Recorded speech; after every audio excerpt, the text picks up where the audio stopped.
Welcome back to another video.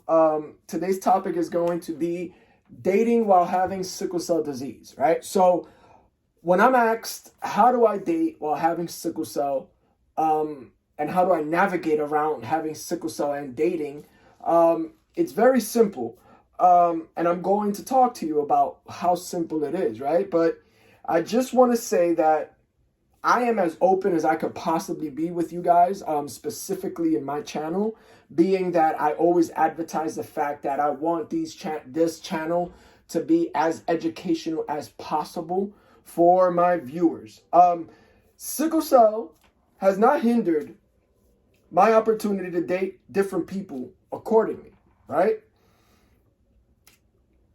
However, what sickle cell has helped me to do is filter out potential suitors, and by suitors I mean potential people who are not in it for the right reasons, more quickly and easily. Correct? Sickle cell is a hereditary condition, as I stated, and I was born with it, and I have had it all of my 32 years of life. It isn't going anywhere, and I will have it for the rest of my life. Therefore, anyone that plans to say I do with me must be someone who knows and accepts the fact that I have sickle cell disease.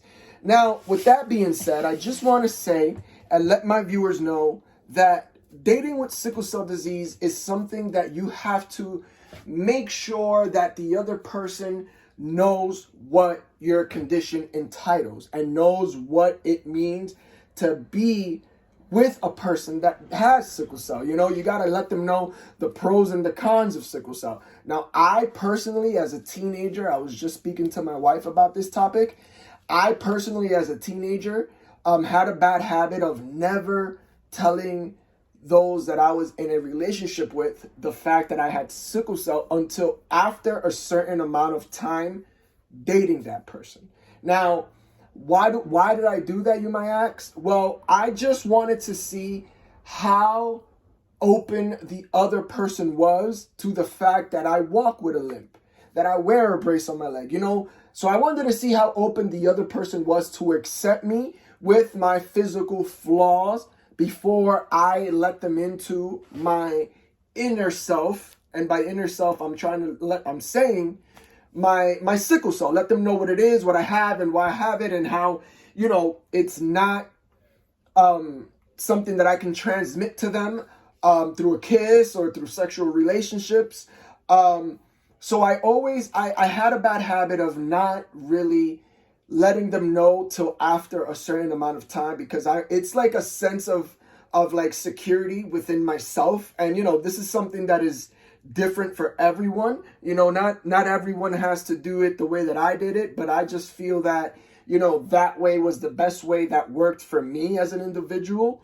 But I do want to move on and say that once I did let those significant others into that side of my life, and I allowed them to view me as the real me with my sickle cell, and I went into details of telling that person, listen, I've had multiple strokes, I was in a coma, I was in a wheelchair for 4 years, and all of those things were due to my sickle cell disease. Now, because of the fact that I have sickle cell disease, I also need to have monthly blood transfusions to keep and to prevent my body from having another stroke.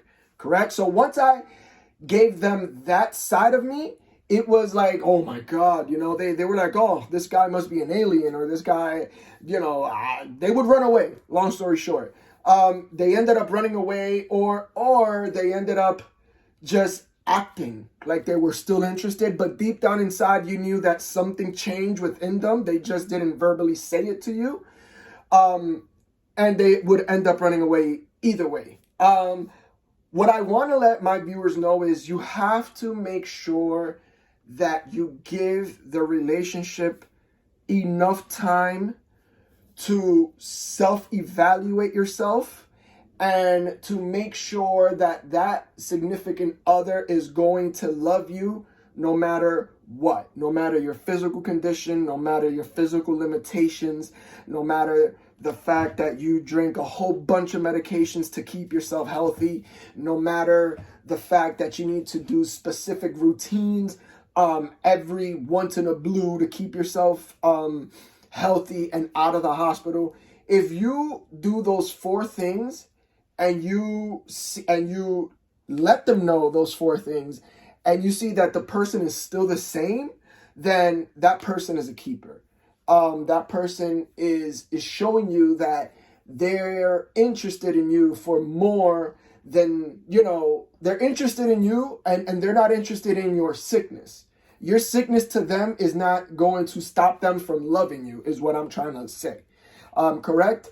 Going back to myself, of course, I remember before I met my wife, I've had relationships in my past, of course, like any person would. And I remember specifically this one individual that I dated. She knew of my sickness. She knew that I walk with a limp. She knew that I wore a brace. She knew that I had to go to the hospital and get blood transfusions on a monthly basis. And she even took time out of her busy schedule to come with me to these appointments and be by my bedside while I'm getting these blood transfusions. But the one thing that she could not get over was the fact that she didn't feel comfortable being next to me during the summertime while I had shorts on. So what I'm trying to say is she didn't feel comfortable to be seen in the streets by other people next to me in shorts where my brace was visible.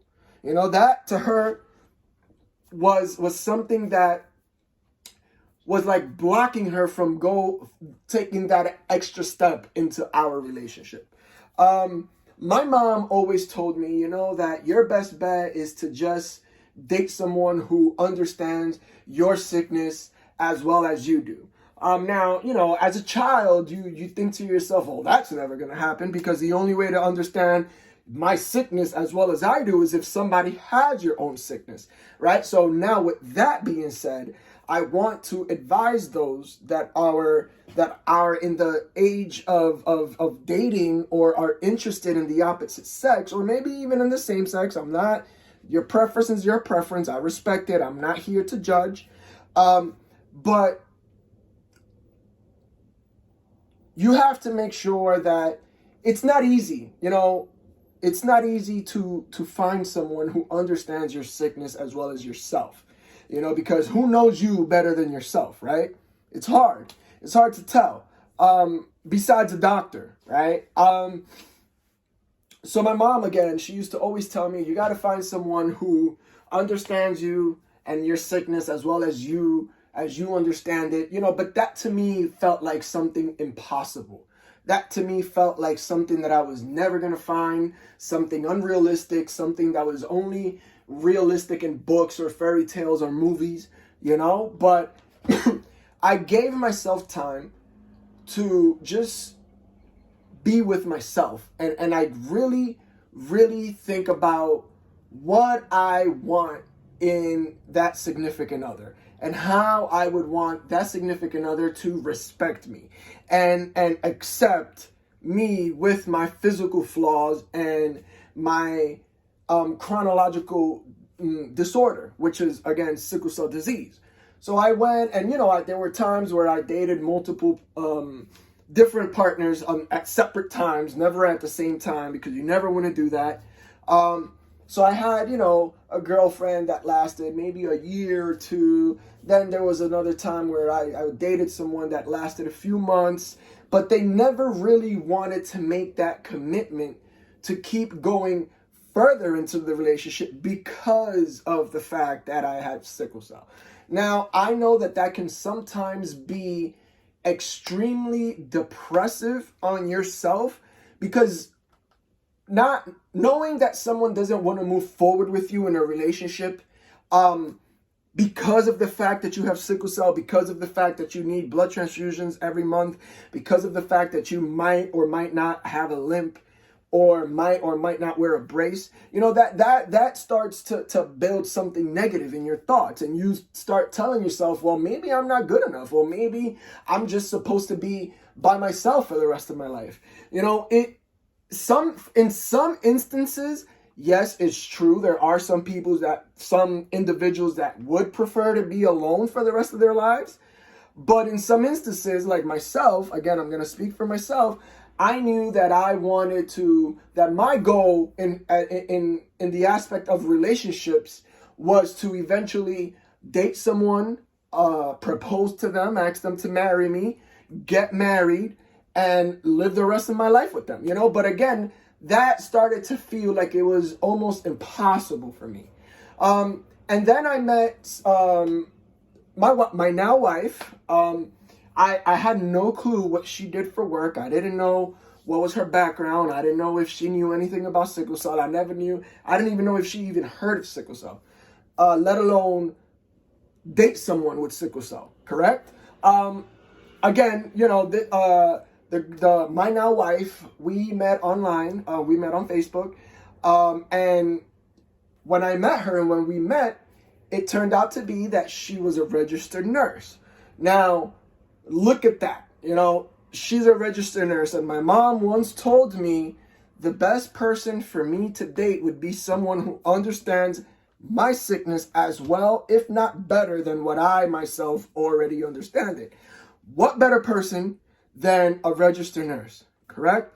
So, she knew me. She accepted me with my limp. She accepted me with my brace. She accepted me with the fact that I have to take multiple medications every single day of my life for the rest of my life. She accepted me with the fact that I need blood transfusions every month. She accepted me with the fact knowing that I'm at risk of having severe pain, sickle cell crisis, once in a blue or whenever it decides to come. She accepted me with all those flaws, correct? And I highly appreciated that of her.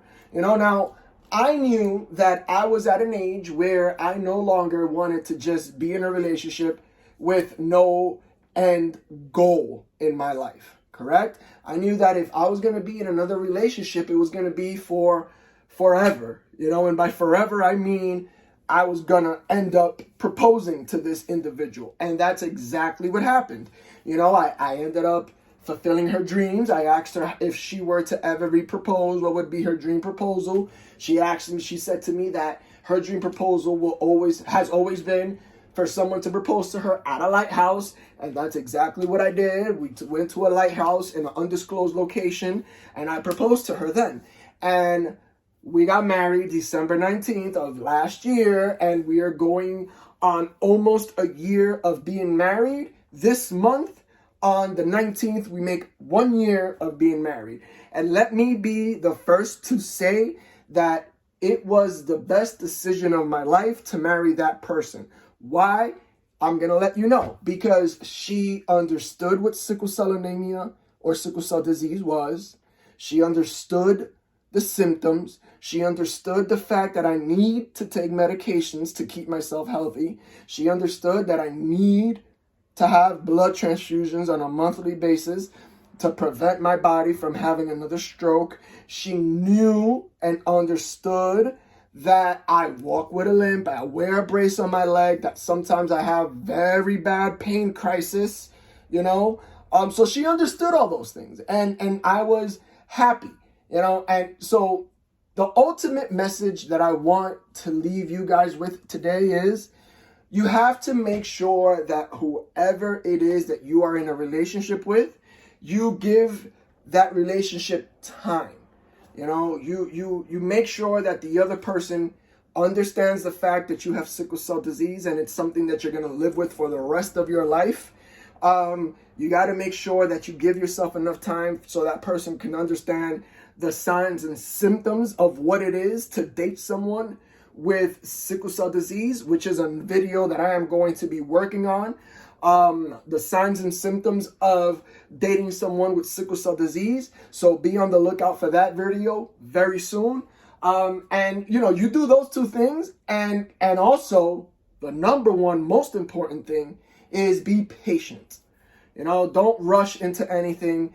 Don't be desperate to get into anything, because that's how mistakes happen. You know, and you don't want to make a mistake while having sickle cell disease. You know, you don't want to be with someone and later on that in life, you find out that someone is expecting your child. You don't want to do that. That's the one thing you don't want to do, because when you go into what it is to creating and having and building a family, you have to make sure that you understand the risks of having your own family. You got to make sure that your significant other, whether it's a guy or a girl, you go through everything that is a possibility of what could go wrong and what can happen. You know, you have to make sure that you do that and that you go through all that and you study it thoroughly before you start thinking or planning about having your own children. Because let me be the first to say, you do not want to have to go through or have to put your soon-to-be or your future child and have them go through the same things that you might have went through. You know, in other words, I would never want to have a child that has to know what it is to have multiple strokes. I don't want to have a child that has to grow up knowing what it is to needing blood transfusions every month to prevent their body from having another stroke.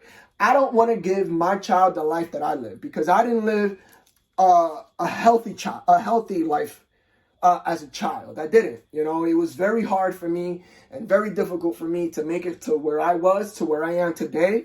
You know, and I'm grateful that I've made it this far, first and foremost to God, and second to my mother. My mother has sacrificed 28 years of her life to make sure that I was okay. And even now that I'm married already, raising a child, I feel like she still is sacrificing some of her time to make sure that I'm okay. I just want to leave you guys with this. Please, like I said, make sure that you give yourself time. Make sure that you get to know every last bit of information of that person with sickle cell disease. And, you know, the best way to do it is to find and date someone who doesn't have sickle cell. You know, that would be the safest way. But if you were to because of the design of life and how life works and gives you, and it sometimes can be a roller coaster, if it just so happens that you do date someone with sickle cell disease, you got to make sure that you understand each other's needs. You got to make sure that you understand that bringing a child into this world with one another, having both of you guys having sickle cell disease, is a recipe for disaster. You know, there's options, as you know, there's always options. There's always adoption, you know, there's always surrogate parents, things of that nature. But if you don't want to go through any of those things, the best way to do it is to date someone and eventually marry that person that doesn't have sickle cell. Or better yet, someone who does not have anemia, you know, because that can also be another trigger. If you have sickle cell disease and that significant other has anemia, then that is another catastrophe waiting to happen. Les quiero dejar saber que este video lo voy a traducir en español para aquellos que me entienden mejor en español. En este video yo solamente hablé sobre qué es tener una pareja cuando esa pareja tiene falsemia. Lo que yo acabo de decir en este video es que es importante saber que tú te des tiempo a conocer tu pareja. ¿Qué quiero dejar dicho con eso? Que es importante que cuando conozcas a una persona, entiendas que esa persona, todo lo que esa persona tiene que pasar teniendo falsemia, las posibilidades que esa persona a lo mejor camina con un poquito de dificultades, saber y entender lo que es el proceso de esa persona, necesitar transfusión de sangre, cosas así. Quiero dejarles saber a los que me ven que voy a tratar de hablar en mis videos más a frecuente en español. A mí siempre me han preguntado cómo es tu vida teniendo una pareja. Y yo he dicho que para mí es bien simple, porque yo he aprendido de mi madre. Mi mamá siempre me dijo a mí que la mejor persona con la que yo puedo tener como una pareja es una persona que conozca mi condición a la misma profundidad que yo la conozco o mejor. Pero en ese tiempo yo siempre he dicho que como es las posibilidades de yo conocer a alguien que conozca mi condición de la misma manera o al mismo nivel que la conozco yo, es algo imposible. Yo lo vi imposible. Es algo que nada más pasa en películas o que nada más pasa en historias de amor, y es algo que no estaba a mi alcance mentalmente, ¿verdad? Pero hablando un poquito más a profundo sobre mis experiencias teniendo parejas que no sabían lo que era la falsemia, yo tuve el error en varias ocasiones de que cuando conocía a una pareja y nos hacíamos novio, yo siempre esperaba un poquito, le daba por lo menos 2 a 3 meses antes de yo decirle a esa persona que soy falsémico y que tengo falsemia. Algunas veces esa opción me funcionó y algunas veces esa opción no me funcionó. Hubieron ocasiones que cuando yo le dejé saber a esa persona que yo era falsémico, desde que escuchaban que soy falsémico, corrían y se iban. A otras ocasiones, cuando escuchaban que yo era falsémico, estaban un poquito curiosas, pero por la simple razón que querían saber más sobre qué yo he pasado personalmente. No es que ellos estaban interesados en conocer mi condición para mantener una relación más larga, ¿verdad? Yo conocí a quien es ahora mi esposa en las redes sociales. Cuando la conocí no sabía qué ella hacía de trabajo, no sabía en qué ella trabajaba, pero cuando nos conocimos en persona, ella me dijo que era enfermera. Cuando ella me dijo eso, mi cerebro como que fue una explosión que yo no lo pude ni creer. Ella me comentó eso a mí y lo primero que me vino a la mente fue lo que mi mamá me dijo cuando yo era más joven, que la mejor pareja que yo pueda tener es una pareja que conozca mi condición al mismo nivel que yo o más allá. Permítame un minuto, por favor, que es que estoy un poquito seco de la garganta. Déjenme un segundo.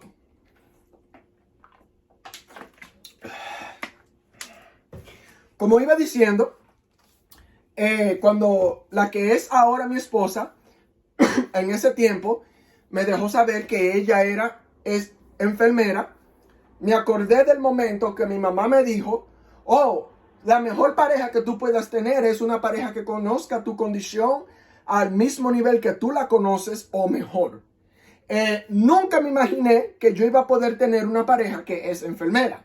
Pero quiero dejarles saber a ustedes que la mejor decisión que yo hice fue casarme con la que es ahora mi esposa.